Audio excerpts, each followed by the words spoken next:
Welcome to Virat IAS academy. आज economy की current affairs शुरू करेंगे।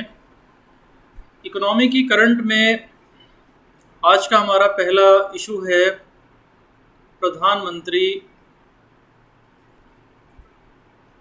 गरीब कल्याण प्रधानमंत्री गरीब कल्याण अन्न योजना।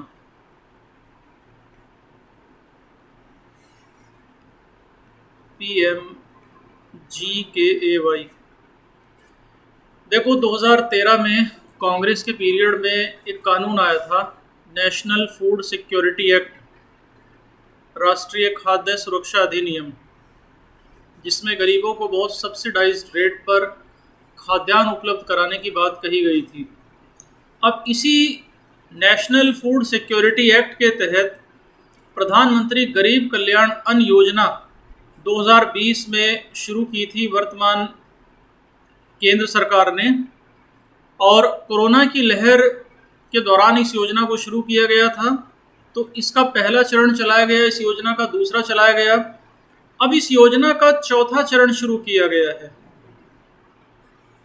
चौथा चरण प्रधानमंत्री गरीब कल्याण अन्न योजना का शुरू किया गया है, और जिसके तहत गरीब परिवार के प्रत्येक व्यक्ति को निःशुल्क खाद्यान्न उपलब्ध कराया जा रहा है। इसके बाद हम चर्चा करेंगे खरीफ फसलों के MSP पर। जो मिनिमम सपोर्ट प्राइस होता है वो तय किया गया है पैडी का, यानी धान का।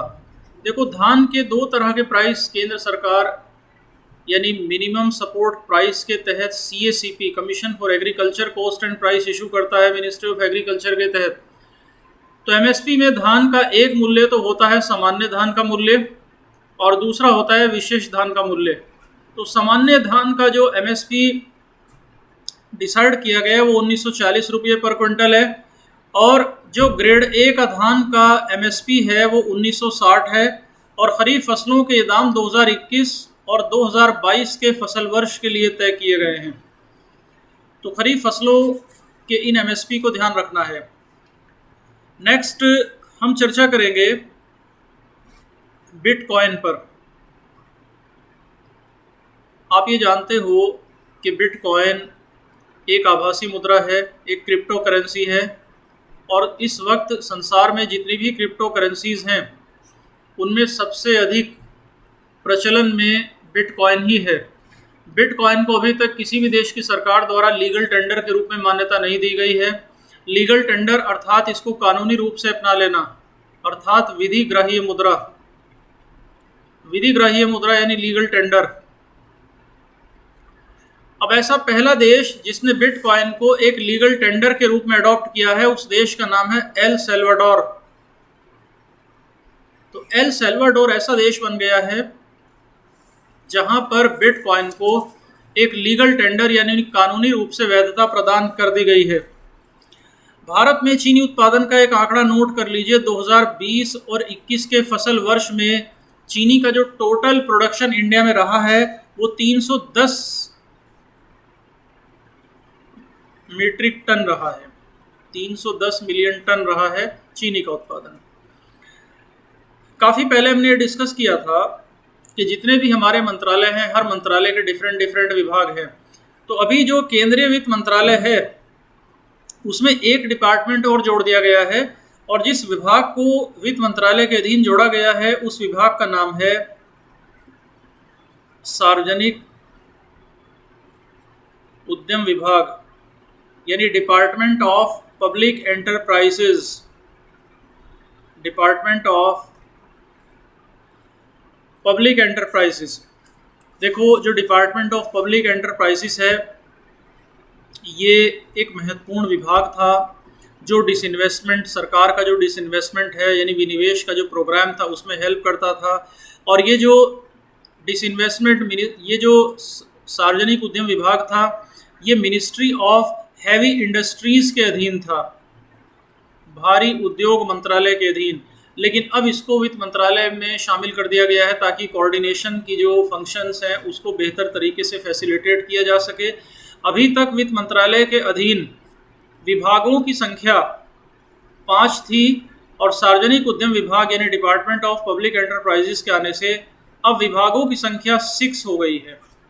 डिपार्टमेंट ऑफ रेवेन्यू है, डिपार्टमेंट ऑफ इकोनॉमिक अफेयर्स है, डिपार्टमेंट ऑफ एक्सपेंडिचर है, डिपार्टमेंट ऑफ डायरेक्ट टैक्सेस है, डिपार्टमेंट ऑफ पब्लिक रेवेन्यू है। तो इस प्रकार से 6 डिपार्टमेंट हो गए हैं। डिपार्टमेंट ऑफ इन्वेस्टमेंट भी है।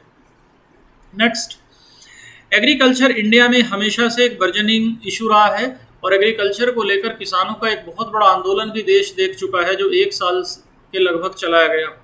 तो एग्रीकल्चर को लेकर सरकार भी बहुत गंभीर है और एग्रीकल्चर में किसानों के इनकम को दोगुना करने का भी टारगेट किया गया है और कई प्रकार के रिफॉर्म्स एग्रीकल्चर में लाने का सरकार का टारगेट है। तो कई सारी स्कीम्स केंद्र सरकार ने एग्रीकल्चर के तहत शुरू की हैं, जैसे किसानों को एक कॉम्प्लीमेंट्री इनकम देने के लिए किसान सम्मान निधि, पीएम किसान सम्मान निधि देश में चलाई जा रही है, जिसमें वार्षिक 6,000 रुपये की राशि सीमांत किसानों को दी जा रही है, जो 2-2 हज़ार रुपये की 3 किस्तों के तहत प्रदान की जा रही है। इसके अलावा छोटे और जो सीमांत किसान हैं उनके लिए प्रधानमंत्री किसान मानधन योजना भी चलाई जा रही है। प्रधानमंत्री किसान मानधन योजना, प्रधानमंत्री किसान मानधन योजना छोटे और सीमांत किसानों के लिए है। देखो, इसमें 60 साल से ज़्यादा उम्र के जो किसान होंगे, इस योजना के तहत उन्हें 3,000 रुपये प्रतिमाह पेंशन का प्रावधान किया गया है।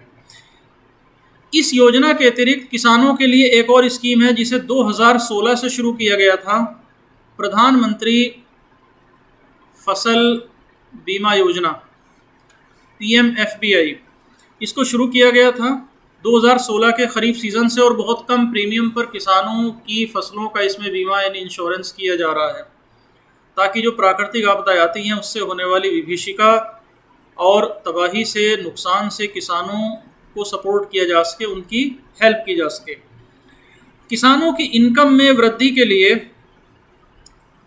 2018 और 19 से ये तय हुआ कि जो MSP होगा, MSP को इस तरह से डिज़ाइन किया जाएगा ताकि उनकी लागत का 150% यानी 1.5 गुना मूल्य किसानों को दिया जा सके। किसानों के कल्याण के लिए इसके अतिरिक्त उर्वरकों की उचित मात्रा कितनी मिट्टी में मिलाई जा सकती है। 3 उर्वरक हैं, NPK, नाइट्रोजिनस, फास्फेटी और पोटाशी। तीनों उर्वरकों की उचित मात्रा का मिट्टी में कितना रिक्वायरमेंट है, इसके लिए एक योजना केंद्र द्वारा शुरू की गई है जिसका नाम है सॉयल हेल्थ कार्ड, अर्थात मृदा स्वास्थ्य कार्ड योजना। इसके तहत मिट्टी की टेस्टिंग की जाएगी और जिन पोषक तत्वों की, न्यूट्रिएंट्स, माइक्रो न्यूट्रिएंट्स की मिट्टी में कमी होगी उसकी सिफारिश की जाएगी किसान के लिए। तो ये SHC है, सॉयल हेल्थ कार्ड। देश में सिक्किम ऐसा पहला राज्य है जहां पर ऑर्गेनिक फार्मिंग 100% है, यानी 100% ऑर्गेनिक फार्मिंग को अडॉप्ट करने वाला सिक्किम पहला स्टेट है भारत का। तो ऑर्गेनिक फार्मिंग को बढ़ावा देने के लिए भी सरकार कदम उठा रही है और जिस योजना को ऑर्गेनिक फार्मिंग को बढ़ावा देने के लिए आरंभ किया गया उसका नाम है परंपरागत कृषि विकास योजना, कन्वेंशनल एग्रीकल्चर डेवलपमेंट स्कीम।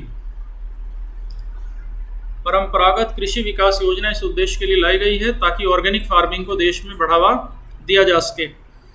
किसानों को उनकी उपज का उचित दाम मिले, ये सरकार की हमेशा से मंशा रही है। इसीलिए एग्रीकल्चर प्राइस पॉलिसी अडॉप्ट भी की जाती है ताकि किसानों को उनकी उपज का उचित दाम दिया जा सके।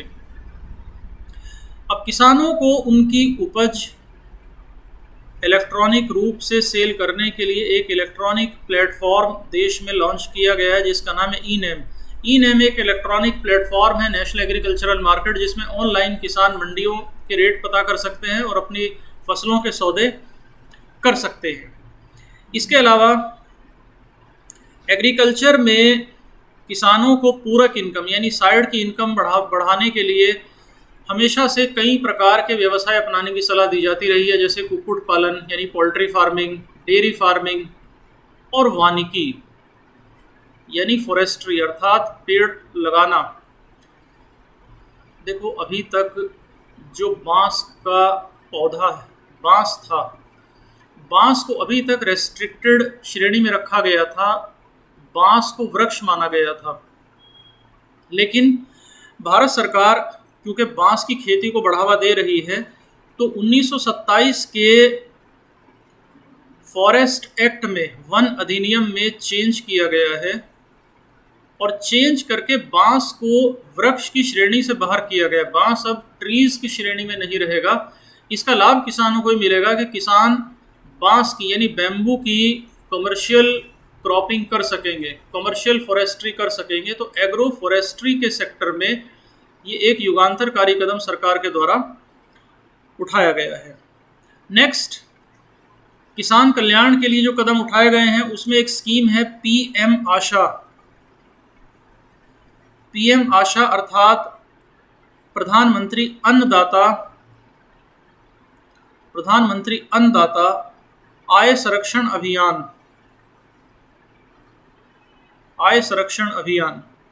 इस स्कीम एक अम्ब्रेला स्कीम है जिसे शुरू किया है ताकि किसानों की इनकम में बढ़ोतरी की जा सके।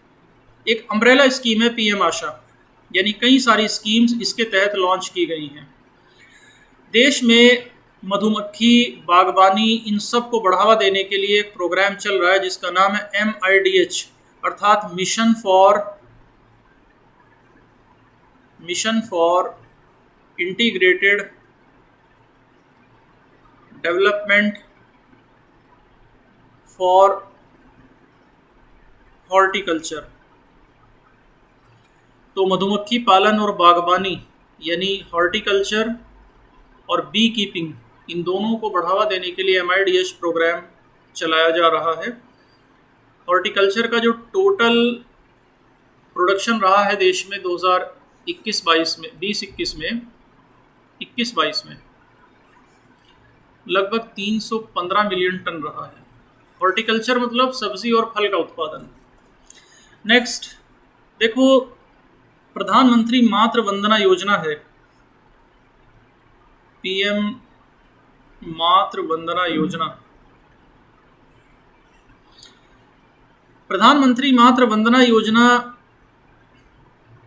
गर्भवती महिलाओं के लिए है या उन महिलाओं के लिए है जो फीडिंग करा रही हैं।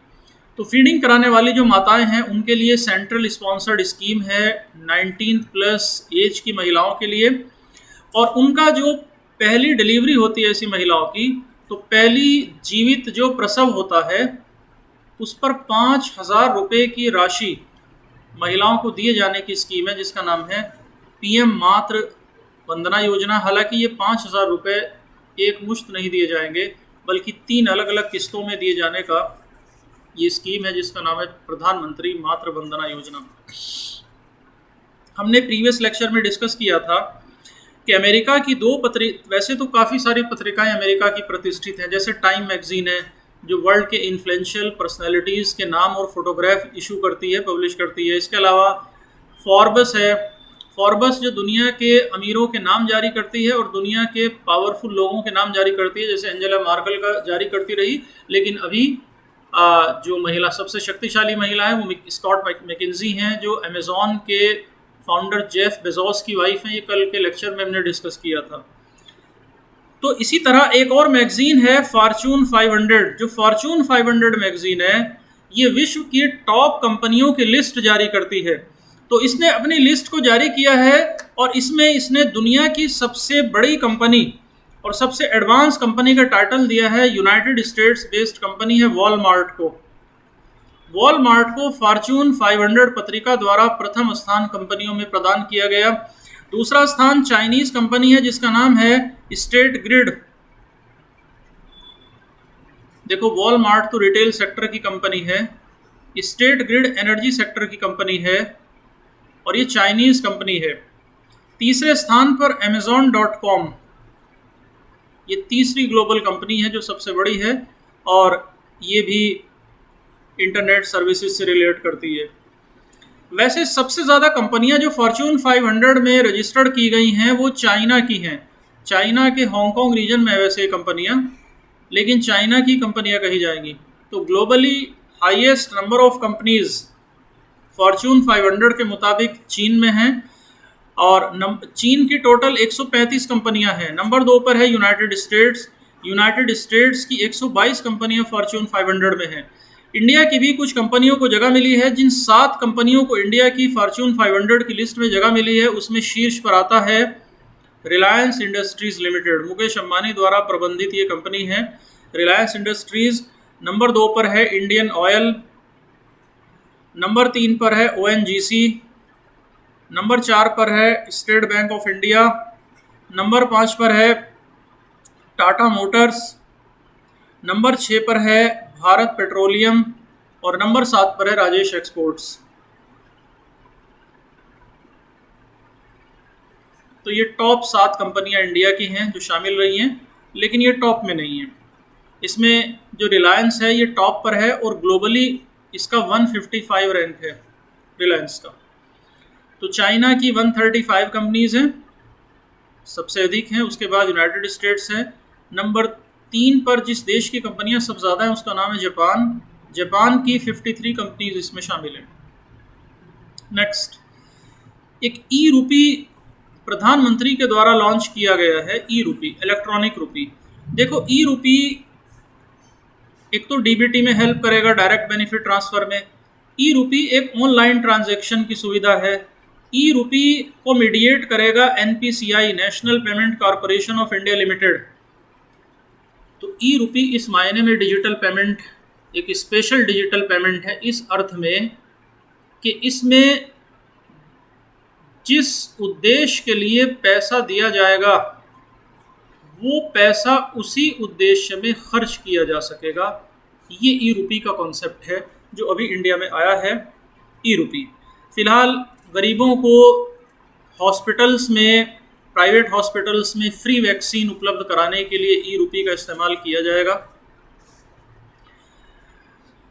नेक्स्ट न्यूज़ की तरफ चलेंगे। देश में सरकार हमेशा से रिन्यूएबल एनर्जी सोर्सेज को बढ़ावा देना चाहती है। जो रिन्यूएबल एनर्जी सोर्सेज हैं यानी अक्षय ऊर्जा के जो स्रोत हैं।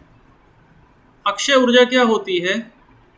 यानी जो नॉन थर्मल एनर्जी है, अर्थात जो स्मॉल हाइडल प्रोजेक्ट्स हैं, जो छोटी जल विद्युत परियोजनाएं हैं, वो भी रिन्यूएबल एनर्जीज़ में आती हैं।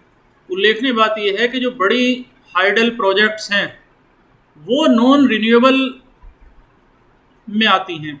यानी जो बड़े हाइडल प्रोजेक्ट्स हैं, पानी के जो बड़े डैम हैं जहाँ से बिजली बनती है, वो रिन्यूएबल में नहीं आते, लेकिन स्मॉल आता है। इसके अलावा सोलर है, विंड एनर्जी है, तो ये रिन्यूएबल एनर्जी के सोर्सेज हैं। तो इंडिया में जो रिन्यूएबल एनर्जी की अब जो कैपेसिटी हो गई है वो अब 100 गीगावाट से ज़्यादा हो गई है। वैसे 2030 तक देश में इसको बढ़ाकर के 450 गीगावाट का टारगेट है कि हम 450 गीगावाट इसको एनर्जी को प्रोड्यूस करेंगे। देश में भी अगर एनर्जी का सिनेरियो देखें तो एक टेबल आप ड्रॉ कर सकते हैं, जिस टेबल में आप ये देख सकते हैं कि टोटल जो थर्मल इलेक्ट्रिसिटी देश में जनरेट हो रही है अभी, थर्मल 2,34,858 मेगावाट है और टोटल एनर्जी जनरेशन का ये 60.9% है। यानी 60% से अधिक ऊर्जा का उत्पादन अभी भी थर्मल यानी तापीय स्रोतों से हो रहा है। थर्मल के अंदर कौन कौन से एलिमेंट हैं जिनसे बन रही है बिजली? थर्मल में देखो, एक तो कोयला है, दूसरा लिग्नाइट है, तीसरा गैस है, चौथा है डीजल। डीजल भी थर्मल का पार्ट है। तो इसमें कोयले से सबसे ज़्यादा बिजली बन रही है। लगभग 52.6% बिजली ये एनर्जी कोल से बन रही है। थर्मल के बाद जो बड़े प्रोजेक्ट्स हैं हाइडल, मैंने आपको बताया था कि रिन्यूएबल में नहीं आते, बड़े प्रोजेक्ट से बन रही है 12.1% बिजली। तो इस तरह कुल मिलाकर के ये बिजली बन रही है। और जो रिन्यूएबल एनर्जी के सोर्सेज हैं ये लगभग 1 लाख मेगावाट बिजली इससे बन रही है।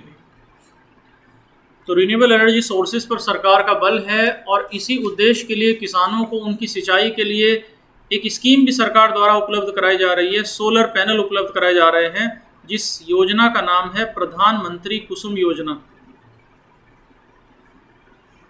प्रधानमंत्री कुसुम योजना, पीएम कुसुम। ये क्वेश्चन भी लास्ट टाइम सिविल सर्विसेज में उठाया गया था कि पीएम कुसुम क्या है। तो किसानों को सोलर पैनल के माध्यम से जो ट्यूबवेल्स और बोरवेल्स की सुविधा या सिंचाई की सुविधा उपलब्ध कराई जा रही है, उस पर सब्सिडी दी जा रही है।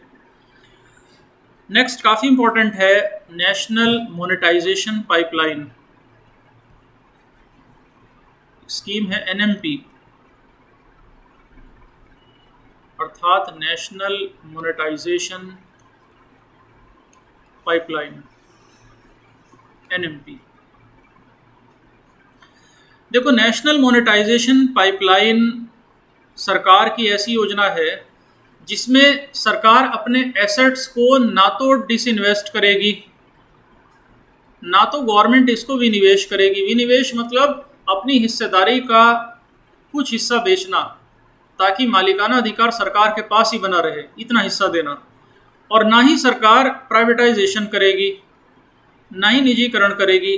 तो नेशनल मोनेटाइजेशन पाइपलाइन के तहत गवर्नमेंट अपने एसेट्स को कुछ साल के लिए प्राइवेट सेक्टर को देगी, मालिकाना अधिकार सरकार के पास ही बना रहेगा, ऑनरशिप सरकार के पास ही बनी रहेगी। तो ये अपने आप में एक नया कॉन्सेप्ट है जो डिसइन्वेस्टमेंट और प्राइवेटाइजेशन से अलग है। एनएमपी से जो पैसा जुटाया जाएगा ये इंफ्रास्ट्रक्चर प्रोजेक्ट्स में लगेगा, एनआईपी में। तो इस तरह एनएमपी नेशनल इंफ्रास्ट्रक्चर पाइपलाइन से जाकर जुड़ जाता है, राष्ट्रीय अवसंरचनात्मक जो पाइपलाइन है। तो इसके तहत 2025 तक जो मोनेटाइजेशन पाइपलाइन है उसमें सड़कों यानी रोड से 1,60,200 करोड़ जुटाना है। इसी तरह रेलवे से 1,52,496 करोड़ जुटाना है। तो सबसे ज़्यादा जो टारगेट रखा गया है वो सड़कों से रखा गया है, 1,60,000 करोड़ से। नेक्स्ट देखिए, भारत सरकार या कोई भी देश हमेशा ये चाहता है कि उसके एक्सपोर्ट्स ग्लोबल लेवल पर ज़्यादा से ज़्यादा कॉम्पिटिटिव हों, ज़्यादा से ज़्यादा प्रतिस्पर्धी हों। मतलब उसके बनाए हुए सामान इंटरनेशनल लेवल पर बेहद सस्ते जाएं। संसार में आज भी वही चीज़ सेल होती है जिसकी क्वालिटी अधिक होती है और जिसके प्राइस कम होते हैं। तो अपनी प्रोडक्ट्स को कम्पिटिटिव बनाने के लिए सरकार एक स्कीम लेकर आई है एक्सपोर्टर्स के लिए, जिस स्कीम का नाम है RODP, यानी रेमिशन ऑफ ड्यूटीज़। रेमिशन ऑफ ड्यूटीज़ का मतलब है कि अगर कोई एक्सपोर्टर किसी प्रोडक्ट को मैन्युफैक्चर करेगा या प्रोड्यूस करेगा तो उसको रॉ मटेरियल में और उसके प्रोडक्शन में उसे टैक्सेस अदा करने पड़ेंगे केंद्र को या राज्य सरकार को। अगर वो उस प्रोडक्ट को एक्सपोर्ट करता है तो जितने भी ड्यूटीज़ और टैक्सेस होंगे सरकार इन्हें रेमिट कर देगी। रेमिट मतलब सरकार इन्हें लौटा देगी। तो कल्पना करिए कि अगर कोई प्रोडक्ट 100 रुपये की पड़ रही है प्रोडक्शन में और 25 रुपये उस पर टैक्स लग रहा है तो इसकी कॉस्टिंग 125 आ रही है। तो अगर ये प्रोडक्ट आप बेचने जाएंगे तो 125 से कम आप नहीं सेल कर सकते हैं क्योंकि ये आपकी कॉस्टिंग है। लेकिन अगर ये 25 रुपये सरकार आपको टैक्स के वापस कर दे तो आपकी कॉस्ट घटकर 100 रुपये रह जाएगी। तो इंटरनेशनल मार्केट में आप इसको 140 रुपये में सेल कर सकते हैं और इस तरह आपका प्रोडक्ट इंटरनेशनल मार्केट में कम्पिटिटिव हो जाएगा और आप बाकी लोगों को एक टफ कंपटीशन देंगे। तो इस तरह इंडिया के एक्सपोर्ट बढ़ेंगे, कीमती विदेशी मुद्रा देश में आएगी, देश का फॉरेक्स रिजर्व बढ़ेगा, जिसका बैलेंस ऑफ पेमेंट और बैलेंस ऑफ ट्रेड पर एक पॉजिटिव इम्पैक्ट पड़ेगा। और इस तरह से देश का जो करेंसी लगातार गिर रही है विद कंपैरिजन टू डॉलर वो अप्रिशिएट होगी। अभी तो बहुत डेप्रिशिएट हो गई है, 78 के आसपास डॉलर चला गया है और ऐसी उम्मीद है कि 100 रुपये भी जा सकता है। तो इस स्कीम का नाम है RODP यानी रेमिशन of duties and taxes on export products. Next जो ऑर्डिनेंस फैक्ट्री बोर्ड है, ऑर्डिनेंस फैक्ट्रीज देखो अभी भारत में 41 ऑर्डिनेंस फैक्ट्रीज हुआ करती थी। ऑर्डिनेंस फैक्ट्रीज का काम था सेना के लिए गोला बारूद बनाना, सेना के लिए वेपन्स बनाना, सेना के लिए बाकी का साजो सामान बनाना। लेकिन भारत सरकार के रक्षा मंत्रालय ने ऑर्डिनेंस फैक्ट्री बोर्ड को अभी भंग कर दिया है और ऑर्डिनेंस फैक्ट्री बोर्ड के जितने भी एसेट्स हैं, जितने भी एम्प्लॉयज़ हैं, इन सारे एसेट्स और एम्प्लॉयज को ट्रांसफर किया जा रहा है 7 पब्लिक सेक्टर अंडरटेकिंग्स को, 7 पीएसयू को, सार्वजनिक क्षेत्र के 7 उपक्रमों को। ये 7 सार्वजनिक क्षेत्र के उपक्रम कौन है? जिनके हवाले staff, management, resources ordnance factory board के किए जा रहे हैं। इसमें पहला है म्यूनिशंस इंडिया लिमिटेड। ये काफ़ी इंपॉर्टेंट है। एक तो ये इंपॉर्टेंट इस अर्थ में है कि आपको पता होना चाहिए कि म्यूनिशंस इंडिया लिमिटेड एक पीएसयू है। यूपीएससी ने एक बार क्वेश्चन पूछा था जिसमें प्रीलिम्स में उसने पब्लिक सेक्टर यूनिट्स के नाम पूछे थे, नाम दिए थे जैसे Neyveli lignite, container corporation, Concor. तो उसमें उसने ऐसा भ्रम पैदा किया था जिससे लग रहा था कि शायद ये प्राइवेट कंपनी होगी। उसने पूछा था कि कौन सी पीएसयू और कौन सी नहीं है। तो आप इसलिए उस सेंस में इसको याद रखेंगे। तो म्यूनिशंस इंडिया लिमिटेड पीएसयू है जिसे ऑर्डिनेंस फैक्ट्री बोर्ड के रिसोर्सेज, स्टाफ, मैनेजमेंट वगैरह दिए जाएंगे। दूसरा पीएसयू है जिसे दिया जाएगा, उसका नाम है आर्मर्ड व्हीकल्स निगम लिमिटेड।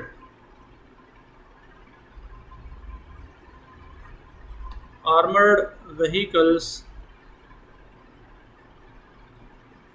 तीसरा advanced weapons and equipment India limited. Advanced weapons and equipment India limited. चौथा है ट्रूप कंफर्ट्स लिमिटेड। ट्रूप्स, सैनिक, कंफर्ट्स लिमिटेड। पांचवा है Yantra India limited. Yantra India limited. छठा है India Optel limited. India Optel limited. और सातवां और अंतिम है gliders India limited.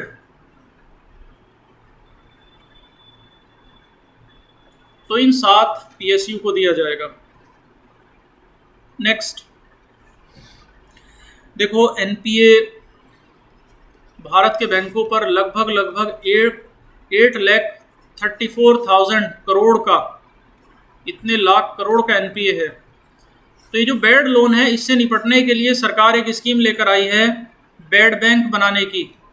Bad bank का मतलब ये लोन ट्रांसफ़र कर दिए जाएंगे एक कंपनी को, और वो कंपनी बैंक को कुछ पैसा तो कैश में दे देगी जो उसका एनपीए है, और कुछ पैसा जो होगा वो सिक्योरिटी रिसिप्ट में दिया जाएगा। अब सिक्योरिटी रिसिप्ट क्या हैं? सिक्योरिटी रिसिप्ट यानी फ्यूचर में वो उनको मिलेगा, अभी फिलहाल उनको एक प्रॉमिसरी नोट जारी कर दिया जाएगा, सिक्योरिटी रिसिप्ट। तो ये जो कंपनी बनेगी सरकार की एनपीए वसूली के लिए, इसका नाम है नेशनल रिकंस्ट्रक्शन कंपनी लिमिटेड। तो नेशनल रिकंस्ट्रक्शन कंपनी लिमिटेड में के द्वारा 15% अमाउंट तो कैश दे दिया जाएगा बैंकों को उनके एनपीए से निपटने के लिए, और बाकी का 85% सिक्योरिटी रिसिप्ट दी जाएगी। तो NARCL आप याद रखेंगे। वैसे भी अब देखिए, जो आरबीआई है, सिक्योरिटी में एक बात आप याद रखेंगे, अभी तक जो गवर्नमेंट सिक्योरिटीज़ थी, GSEC, जिसे गिल्ट एज सिक्योरिटी भी कहते हैं, GSEC खरीदने के लिए बैंकों के थ्रू खरीदना होता था आम कस्टमर को। लेकिन आरबीआई अब एक रिटेल बैंकिंग सिस्टम लेकर आया है जिसमें सीधा आरबीआई के थ्रू, आरबीआई से कोई भी रिटेल कस्टमर गवर्नमेंट सिक्योरिटी को परचेज कर सकता है। तो ये भी एक स्कीम है। लेकिन फ़िलहाल तो आप बैड बैंक याद रखेंगे, national reconstruction asset reconstruction company याद रखेंगे, और एनपीए की डेफिनेशन भी पता होना चाहिए, एनपीए का अमाउंट भी पता होना चाहिए आपको, ये काफ़ी इंपॉर्टेंट है। नेक्स्ट देखो, जब भी इंफ्रा के प्रोजेक्ट चलते हैं तो कोई एक मंत्रालय इन्वॉल्व नहीं होता। इंफ्रा के प्रोजेक्ट्स को इम्प्लीमेंट करने में, एग्जीक्यूट करने में, प्लानिंग फॉर्मेशन में डिफरेंट मिनिस्ट्रीज इन्वॉल्व होते हैं। फॉर एग्जांपल, अगर ग्रेटर नोएडा इंटरनेशनल एयरपोर्ट जेवर में बन रहा है, नोएडा इंटरनेशनल एयरपोर्ट, तो उसके क्लियरेंस के लिए एनवायरनमेंटल मिनिस्ट्री भी शामिल रहेगी, ज़मीन देने के लिए यूपी गवर्नमेंट शामिल रहेगी। तो डिफरेंट मिनिस्ट्रीज उसमें सम्मिलित रहती हैं। अगर विभिन्न मंत्रालयों के बीच में कोऑपरेशन और कोऑर्डिनेशन नहीं है, सामंजस्यता और समन्वय नहीं है, तो प्रोजेक्ट बेहतर तरीके से एग्जीक्यूट नहीं होते। प्रोजेक्ट में डिले होता है, डिले से कॉस्ट बढ़ती है, और इस तरह से इंफ्रा प्रोजेक्ट्स और कॉस्ट बढ़ने से अल्टीमेटली देश के नुकसान ही होते हैं। तो इस परिस्थिति से, इस चुनौती से निपटने के लिए एक स्कीम सरकार लेकर आई है जिसका नाम है प्रधानमंत्री गति शक्ति नेशनल प्लान, ताकि डिफरेंट मिनिस्ट्रीज के बीच में, विभिन्न मंत्रालयों के मध्य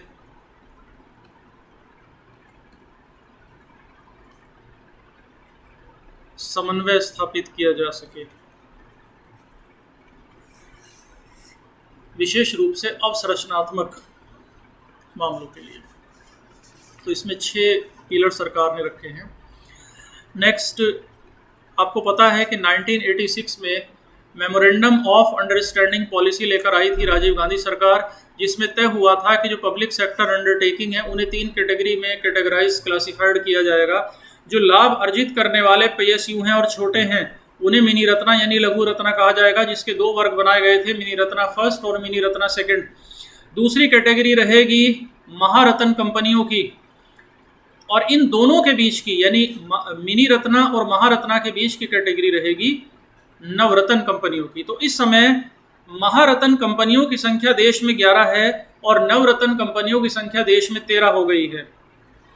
जो लेटेस्ट महारत्न कंपनी अभी सम्मिलित की गई है पीएसयू के तहत, उसका नाम नोट कर लीजिए, उसका नाम है पावर फाइनेंस कॉरपोरेशन। तो पावर फाइनेंस कॉरपोरेशन निकट अतीत में सम्मिलित किया गया नया महारत्न है। महारत्न कंपनी का दर्जा मिलने से क्या हो जाएगा? देखो, महारत्न कंपनी का दर्जा मिलने से कंपनी को अपने इन्वेस्टमेंट प्रपोजल के क्लियरेंस के लिए अधिक स्वायत्ता अर्थात ऑटोनॉमी प्राप्त हो सकेगी, और 5,000 करोड़ रुपए तक के इन्वेस्टमेंट प्रपोजल्स का क्लियरेंस कंपनी खुद कर सकेगी। यदि कंपनी नवरत्न होती तो नवरत्न के केस में इन्वेस्टमेंट के 1,000 करोड़ तक के प्रपोजल्स कोई कंपनी क्लियर कर पाती, इससे अधिक नहीं। तो महारत्ना कंपनी का ये टाइटल मिला है। महारत्ना कंपनी को मैं फटाफट रिवाइज करा देता हूं, आप उनके नाम नोट कर ले। इस समय कौन कौन सी 11 कंपनियां देश में महारत्न है। पहली कंपनी है steel authority of India limited, दूसरी कंपनी है इंडियन ऑयल कॉरपोरेशन, तीसरी कंपनी है कोल इंडिया लिमिटेड, चौथी है gas authority of India limited GAIL, पांचवी है PGCIL अर्थात power grid corporation India limited, छठी कंपनी है हिंदुस्तान पेट्रोलियम कॉरपोरेशन लिमिटेड, सातवीं पावर फाइनेंस कॉरपोरेशन, आठवीं कंपनी है ONGC oil and natural gas commission, नवीं कंपनी है NTPC national thermal power corporation, 10वीं कंपनी है BPCL Bharat petroleum corporation limited. तो ये total SAIL, Indian oil corporation, coal India limited, gas authority of India limited, PGCIL यानी power grid corporation of India, HPCL Hindustan petroleum corporation, ONGC oil and natural gas commission, PFC public finance corporation, और 11वीं company है BHEL Bharat heavy electricals limited. तो total 11 company इस समय, और 13 कंपनियां नवरत्न हैं जिनका नाम आप गूगल करके सर्च कर सकते हैं। इसके बाद हम डिस्कशन करेंगे ग्लोबल हंगर इंडेक्स का। ग्लोबल हंगर इंडेक्स को पहले वाशिंगटन बेस्ड IFPRI तैयार करता था, जिसमें दुनिया में भुखमरी की सिचुएशन बताई जाती है कि किस देश का कौन सा भुखमरी में रैंक है।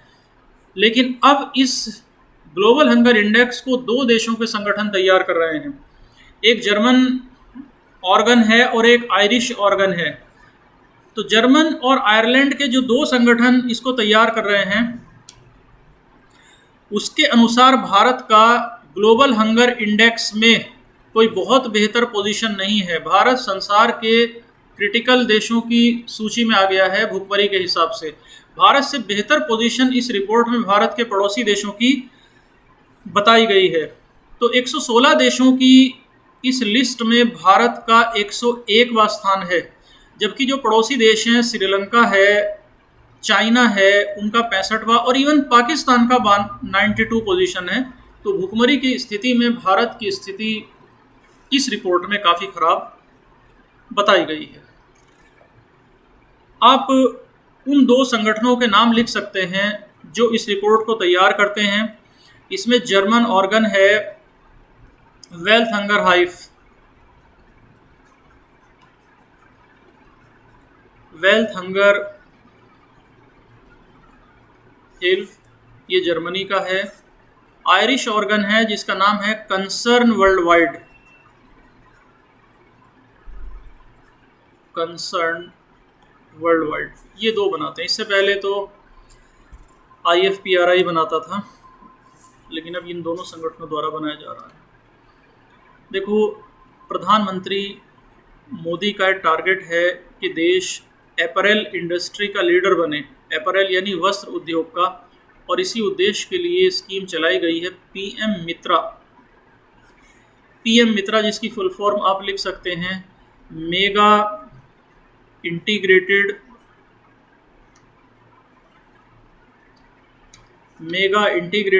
Textile reason and apparel. Next, देश में सबसे लंबा एक्सप्रेसवे पूर्वांचल में इस समय बनकर तैयार हो गया है। इसकी लेंथ है 341 किलोमीटर। ये लखनऊ से लेकर गाजीपुर तक जाएगा। स्वयं प्रधानमंत्री मोदी और यूपी के मुख्यमंत्री श्री योगी आदित्यनाथ जी द्वारा इसका इनॉग्रेशन किया गया नवंबर 21 में। हालांकि अभी इससे बड़े एक्सप्रेसवे भी देश में निर्माणाधीन हैं। जब तक दिल्ली और मुंबई के बीच में लगभग 1350 किलोमीटर लंबा एक्सप्रेसवे नहीं बन जाता, तब तक लखनऊ गाजीपुर यानी पूर्वांचल एक्सप्रेसवे इंडिया का सबसे बड़ा हाईवे रहेगा। लेकिन मार्च 2023 तक ऐसी संभावना है, टारगेट है कि दिल्ली टू मुंबई एक्सप्रेसवे तैयार हो जाए तो ये भारत का सबसे लंबा एक्सप्रेसवे होगा। यूपी में एक और एक्सप्रेसवे तैयार किया जा रहा है, मेरठ प्रयागराज एक्सप्रेसवे भी 594 किलोमीटर लंबा होगा। तो इसकी तैयारी के बाद भी लखनऊ गाजीपुर एक्सप्रेसवे सबसे लंबा हाईवे एक्सप्रेसवे नहीं रहेगा, लेकिन जब तक ये तैयार नहीं हो जाते तब तक यही सबसे बड़ा एक्सप्रेसवे है। नोएडा के निकट जेवर में इंटरनेशनल एयरपोर्ट बनाया जा रहा है। ये विश्व का चौथा सबसे बड़ा एयरपोर्ट होगा, एशिया का सबसे बड़ा एयरपोर्ट होगा। इस एयरपोर्ट के लिए 20,000 बीघा के लगभग लैंड एक्वायर की गई है और इसका नाम रखा गया है नोएडा इंटरनेशनल एयरपोर्ट। इसका शिलान्यास यानी लेइंग स्टोन सेरेमनी स्वयं प्रधानमंत्री द्वारा रखी गई थी 21 के नवंबर में। वैसे विश्व का सबसे बड़ा airport king Fahad international airport है, उसके बाद डलास है यूनाइटेड स्टेट्स का, और इस तरह से ये चौथा बड़ा एयरपोर्ट बन जाएगा। दिल्ली एयरपोर्ट से इसकी डिस्टेंस 72 किलोमीटर होगी, गुरुग्राम से 65 किलोमीटर होगी, मेरठ से भी लगभग 90+ किलोमीटर की रेंज में रहेगा। तो इसके बनने से आगरा और मथुरा का जो टूरिज़्म है उसे काफ़ी सपोर्ट मिलेगा और वेस्ट यूपी की इंडस्ट्री को, एम्प्लॉयमेंट को, इकोनॉमी को एक नया आयाम भी मिलेगा। इसमें यूपी गवर्नमेंट की जो हिस्सेदारी है वो 37.5% है। 37.5% शेयर इसमें यूपी गवर्नमेंट का है, 37.5% शेयर इसमें नोएडा का है और 12.5% हिस्सेदारी इसमें अथॉरिटी की और ईडा की है, जो यमुना एक्सप्रेसवे अथॉरिटी है। नेक्स्ट हम चर्चा करेंगे नेशनल फैमिली हेल्थ सर्वे के आंकड़ों पर। देखो, जो national family health survey NFHS, इसके 5वें राउंड के डेटा अभी आए हैं।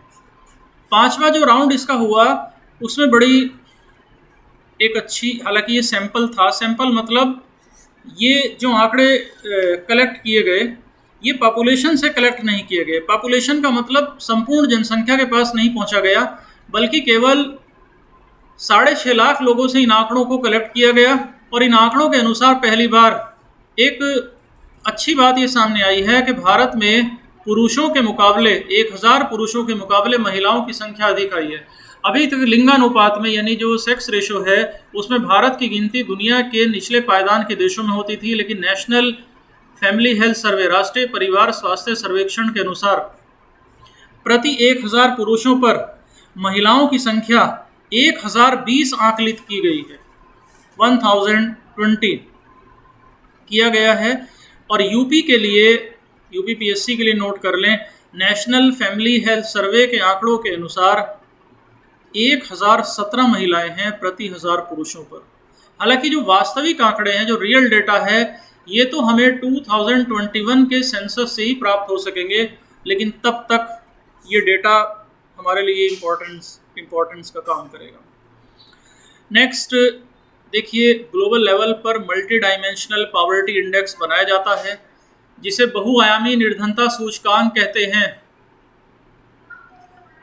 यूपीएससी का क्वेश्चन भी था कि जो बहुआयामी निर्धनता सूचकांक है वो किन पैरामीटर्स पर तैयार होता है। तो 3 पैरामीटर्स पर, तीन पैमानों पर इसको तैयार किया जाता है।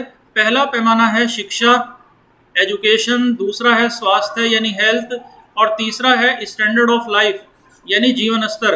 तो इन 3 पैमानों का आधार मानकर ही भारत के भीतर का ये एमपीआई तैयार किया है, और इसको तैयार किया है नीति आयोग ने।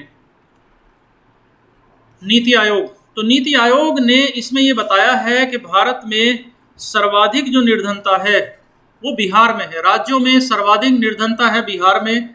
बिहार में 51.9% लोग गरीब हैं। दूसरा स्थान है झारखंड का। झारखंड का डेटा है 42.16% लोग गरीब हैं। और तीसरे स्थान पर है यूपी 37.79%। तो उत्तर प्रदेश भारत के 3 शीर्ष गरीब राज्यों में है। सबसे कम गरीबी केरल में बताई गई है। केरल में मात्र 0.71% गरीबी है, अर्थात केरल की 99% से अधिक जनसंख्या गरीबी से बाहर है। केंद्र शासित प्रदेशों में, यूनियन टेरिटरी में सर्वाधिक निर्धनता दादरा नगर हवेली में है। हालांकि ये बिहार जितनी नहीं है, ये 27.36% है। और सबसे कम गरीबी केंद्र शासित प्रदेशों में पुडुचेरी में है, लगभग 1.72% गरीबी है। नेक्स्ट देखिए, 2016 में एक स्कीम लॉन्च की गई थी वर्तमान सरकार द्वारा, जिसका नाम था प्रधानमंत्री आवास योजना ग्रामीण। यानी गांव में जो ग्रामीण लोग हैं रहने वाले, उनको आवास की सुविधा उपलब्ध कराना, प्रधानमंत्री आवास योजना। इस स्कीम को अब मार्च 2024 तक बढ़ा दिया गया है, और टारगेट ये रखा गया है कि अभी 2.95 करोड़ घर और बनाए जाने हैं। इसका टारगेट था टोटल। तो इसमें अभी 155 लाख घर यानी 1.5 करोड़ से अधिक घर अभी निर्मित किए जाएंगे। तो आज हम अपने इस इकोनॉमी के डिस्कशन को ही रोकेंगे। होप ये आपको क्लियर हुआ होगा। आप इसके नोट्स बनाते जाइए और इन पॉइंट्स को डिस्कस कर लीजिए अपने ग्रुप में, ताकि आपके ये याद हो जाए। नेक्स्ट अगले सेशन में शुरू करेंगे। तब तक के लिए थैंक यू।